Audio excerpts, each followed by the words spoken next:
Warplanes are flying in South Asia. Thailand launched a fiery airstrike on Cambodia. The ancient frontier between the two nations is once again blooded. The usual passage of pilgrims and traders stopped by the smokes of artillery and armed men.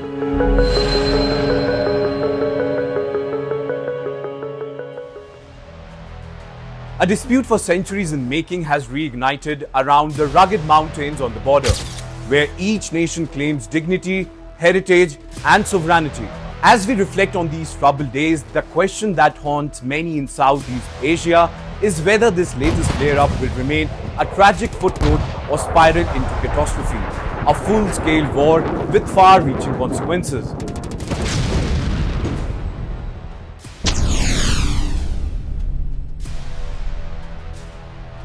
Tensions have been escalating throughout 2025, rooted in long disputed boundaries contested by both sides since the colonial era. The latest spark reportedly came from a Cambodian drone sighted near the Tha Muam Thom temple, leading to a violent exchange between border guards. What followed was a brutal escalation. Thai F-16 fighter jets reportedly launched strikes while both armies traded artillery and small arm fire in multiple flashpoints. Casualties are mounting on both sides, with innocent civilians caught in the crossfire and border communities disrupted.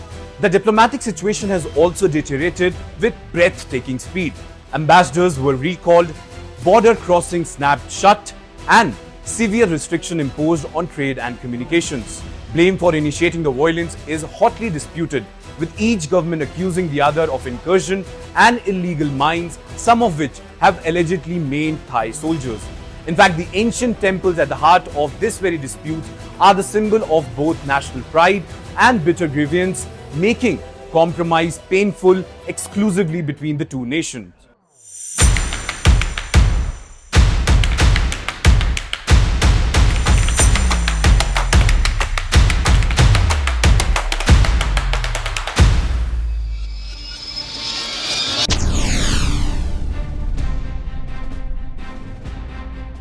Will this current crisis turn into a full-scale war? That's the biggest question. Well, the grim answer is that while both countries have increased military readiness and deployed more troops and weaponry to the region, the odds are still against an outright protracted war.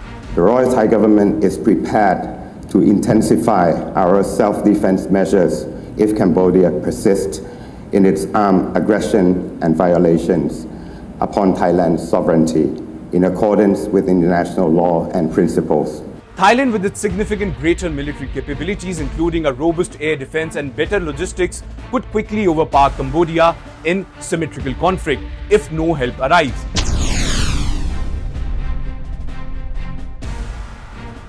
Moreover, both governments have much to lose, including regional trade, internal stability, and their standing in ASEAN. Historically, Cambodia has sought to internationalize the dispute by appealing to the International Court of Justice, and both sides depend heavily on avoiding international condemnation.